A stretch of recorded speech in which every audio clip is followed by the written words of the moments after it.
Good day, folks. Sean here from Air Photography. So there's going to be a lot of people waking up this year to a brand new drone under the Christmas tree. There are going to be people getting their very first drone and going for their very first flight. In this video, I'm going to go over a few things that you should do first before you take that first flight. Now, the most important thing you should do before you go for your first flight is get to know the laws and the regulations in which the country you live in. Every country has different drone regulations. Even a small, inexpensive drone like the Neo here, in some countries are heavily regulated. Sometimes they need to be registered. There's different locations that you can't fly in.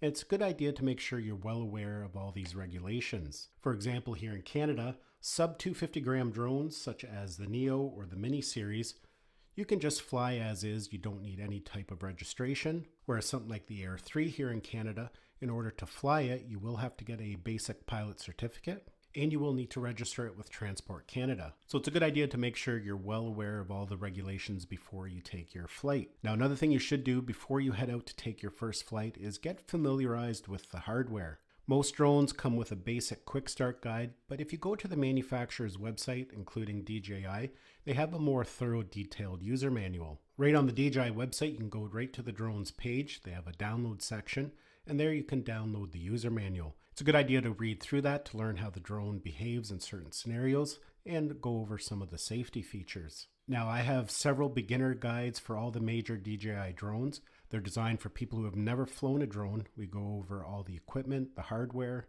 and basic functionality of all the drones to help you prepare for your very first flight. I'll include links to some of the beginner guides that I've made down in the description of this video. Now, another thing you need to do before you take your first flight is make sure that the firmware for these drones are updated. When you purchase them brand new, there's going to be firmware that needs to be installed. This firmware can correct problems, fix issues, and it adds more functionality.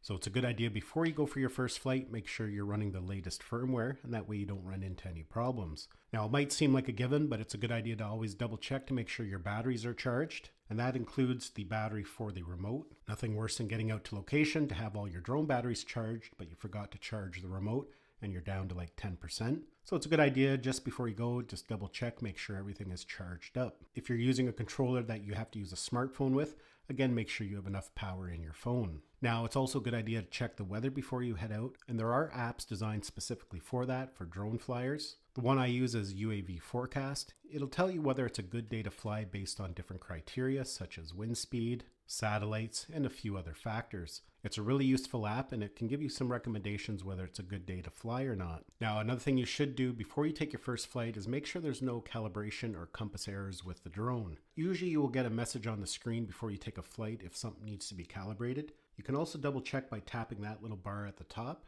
and if there's any errors, it will be listed there.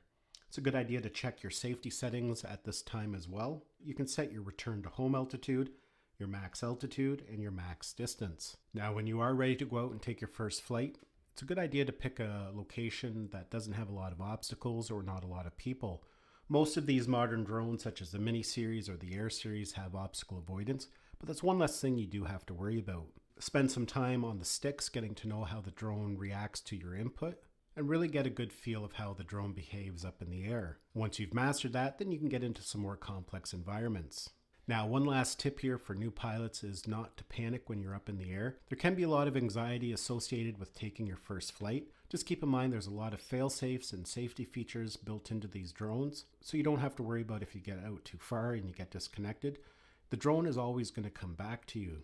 If you get into a situation, perhaps you're getting too close to a tree, that's where it's important not to panic. These drones are all held in place by GPS, so if you get into a situation you're not quite sure if you're going to hit something, just let go of the sticks. The drone is going to stop right in place. It's not going to drift around.